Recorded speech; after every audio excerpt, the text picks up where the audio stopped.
بسم اللہ الرحمن الرحیم صلی اللہ علی النبی الامی و آلہ صلی اللہ علیہ وسلم صلاۃ و سلام علیک یا سیدی یا حبیبی یا رسول اللہ صلی اللہ علیہ وآلہ وسلم۔ عزیزان ملت اسلامیہ، بزرگ اور دوستوں، میرے ساتھیوں، میں نے کل آپ کے سامنے مدینہ شریف کی فضیلت کے تعلق سے کچھ دلائل میں نے آپ کے سامنے پیش کیا۔ ویسے تو بہت سے دلائل اور بہت سے احادیث کریمہ ہیں کہ مکہ شریف سے مدینہ شریف فضیلت کے بارے میں، افضلیت کے بارے میں، مگر میں آپ کے سامنے مختصر انداز میں دلائل کو رکا کر انشاءاللہ جو بزرگان دین اللہ والے مدینہ شریف کی کس طرح ادب و احترام کرتے تھے اس کے بارے میں انشاءاللہ میں بتانے کی کوشش کروں گا۔ امام مالک رضی اللہ تعالیٰ عنہ کا ادب۔ مشہور واقعہ ہے کہ حضرت امام مالک رضی اللہ تعالیٰ عنہ 40 سال مدینہ طیبہ میں زندگی بسر کی، مگر بول و براز نہیں کیا، یعنی پیشاب پاخانہ نہیں کیا۔ اس کی وجہ یہ تھی کہ جب آپ کو حاجت ہوتی تو مدینہ طیبہ کے دور دراز علاقوں میں، پہاڑیوں اور جنگلات میں تشریف لے جاتے، مگر جس جگہ پر رفع حاجت کے لیے بیٹھنا چاہتے تو خیال آتا کہ یہ محبوب صلی اللہ علیہ وآلہ وسلم کا جوار وہ علاقہ ہے، کہیں اس مقام پر میرے پیارے آقا صلی اللہ علیہ وآلہ وسلم کے مبارک قدم نہ پڑے ہوں۔ بس یہ خیال مبارک آپ کو بے چین و بے قرار کر دیتا، اور حضرت امام مالک رضی اللہ تعالیٰ عنہ بغیر فراغت کے واپس تشریف لے آتے تھے، اور اسی طرح اللہ تعالیٰ نے حضرت امام مالک رضی اللہ تعالیٰ عنہ کو 40 سال تک شہر محبوب مدینہ طیبہ میں قائم اور سلامت رکھا، اور حضرت امام مالک رضی اللہ تعالیٰ عنہ نے بغیر بول و براز کے ساری عمر مدینہ طیبہ میں گزار دی۔ حضرات، ایک خاص حکمت ذہن نشین فرما لیں کہ تمام عالم اسباب کا محتاج ہے جس کے بغیر چارہ نہیں، مگر اللہ تعالیٰ قادر متعلق ہے، اسباب کا پیدا فرمانے والا ہے۔ وہ رب تعالیٰ کسی سبب و ذریعہ کا محتاج نہیں ہے۔ اس کی شان تو یہ ہے کہ وہ ہر شے اور تمام اسباب سے بے نیاز و بے پردہ ہے۔ جو بندہ اس سبب سے وہ ذریعے کے بغیر زندہ و سلامت نہیں رہ سکتا، مگر اللہ تعالیٰ قادر متعلق چاہ لے تو اپنے بندے کو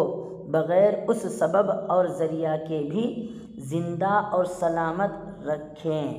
جیسا کہ اللہ تعالیٰ کی قدرت و کرامت کا ظہور حضرت امام مالک رضی اللہ تعالیٰ عنہ کے لیے ہوا۔ تو اب ظاہر اور ثابت ہو گیا کہ اللہ تعالیٰ اپنی خاص قدرت و کرامت کا ظہور اس شخص کے لیے فرما دیتا ہے جو شخص اس کے محبوب رسول اللہ صلی اللہ علیہ وآلہ وسلم کا عاشق اور دیوانہ ہوتا ہے۔ شاعر فرماتے ہیں کہ دیوانگی عجب چیز ہے سیماب، دیوانگی عجب چیز ہے سیماب،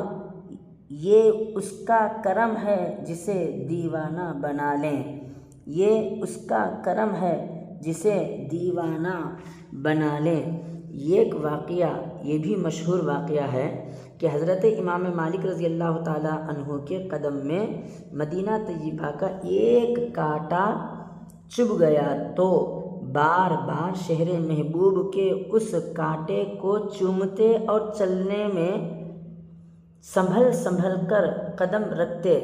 کہ کہیں ایسا نہ ہو کہ یہ کانٹا میرے قدم سے نکل جائیں۔ آپ کی اس حالت کو دیکھ کر کسی نے آپ سے کہہ دیا کہ حضرت، جب اس کانٹے کی وجہ سے آپ تکلیف میں ہیں اور آپ کو چلنا پھرنا دشوار ہو گیا ہے، دھیرے دھیرے سنبھل سنبھل کر چلتے ہیں تو کانٹا کو قدم سے نکال کیوں نہیں دیتے؟ اتنا سننا تھا کہ عشق بھڑک اٹھا، محبت تڑپ اٹھی، اور جواب ارشاد فرمایا کہ یہ شہر محبوب کا کانٹا ہے، سبحان اللہ، جو نکالنے کے لیے نہیں ہے بلکہ قلب و جگر میں جگہ دینے کے لیے ہے۔ کاش شہر محبوب کا یہ کانٹا میرے قلب و جگر میں چبھ جاتا تو کتنا بہتر ہوتا۔ اور حضرت امام مالک رضی اللہ تعالیٰ عنہ فرماتے ہیں، اے لوگوں، بروز قیامت جب میرا پروردگار مجھ سے پوچھے گا کہ مالک تو میرے پاس آیا ہے تو میرے لیے کیا لایا ہے، تو میں عرض کروں گا، میرے رحمان و رحیم پروردگار، میں تیرا بندہ مالک تیری بے نیاز بارگاہ میں تیرے محبوب پاک کے شہر محبوب مدینہ طیبہ کا ایک کانٹا لایا ہوں۔ مجھے امید اور یقین کامل ہے کہ شہر محبوب کے کانٹے کے وسیلے سے میرا رحمان و رحیم اور کریم مولا پروردگار خوش اور راضی ہو کر مجھ کو جنت کا حقدار بنا دے گا۔ سبحان اللہ، سبحان اللہ۔ امام اہل سنت فاضل بریلوی رضی اللہ تعالیٰ عنہ فرماتے ہیں کہ اے عشق تیرے صدقے جلنے سے چھٹے سستے،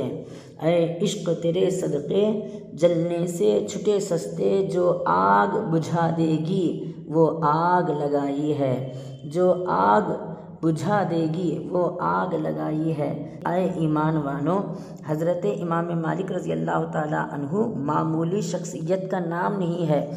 آپ کی ذات کو اللہ تعالیٰ اور رسول اللہ صلی اللہ علیہ وآلہ وسلم کی بارگاہ میں عظیم مقام و مرتبہ حاصل ہے، اور بزرگان دین کے نزدیک محبوب امام اور عاشق صادق ہیں۔ جب ان کی محبت اور عقیدت شہر محبوب کے ایک کانٹے کے ساتھ اس قدر زیادہ ہے تو فیصلہ کیجئے کہ حضرت امام مالک رضی اللہ تعالیٰ عنہ کی نگاہ میں مدینے کے آقا محبوب خدا رسول اللہ صلی اللہ علیہ وآلہ وسلم کی قدر و منزلت، وہ عزت و حرمت اور محبت و عقیدت کا کیا علم ہوگا۔ امام اہل سنت فرماتے ہیں کہ ان کی حرم کے خار کشیدہ ہیں، کس لیے؟ ان کی حرم کی خار کشیدہ ہیں کس لیے؟ آنکھوں میں آئیں سر پہ رہیں دل میں گھر کریں، آنکھوں میں آئیں سر پہ رہیں دل میں گھر کریں۔ اور فرماتے ہیں، پھول کیا دیکھوں میری آنکھوں میں، پھول کیا دیکھوں میری آنکھوں میں،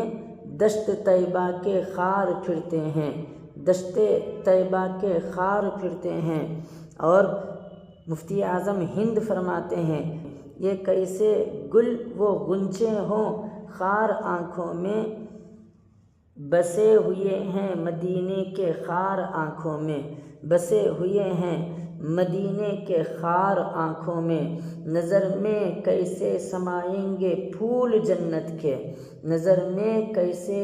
سمائیں گے پھول جنت کے، کہ بس چکے ہیں مدینے کے خار آنکھوں میں، کہ بس چکے ہیں مدینے کے خار آنکھوں میں۔ اللہ سے دعا کریں کہ اللہ تعالی ہم تمام لوگوں کو مرتے دم تک مدینہ شریف کے ادب و احترام کرنے کی توفیق عطا فرمائیں۔ آمین آمین ثم آمین۔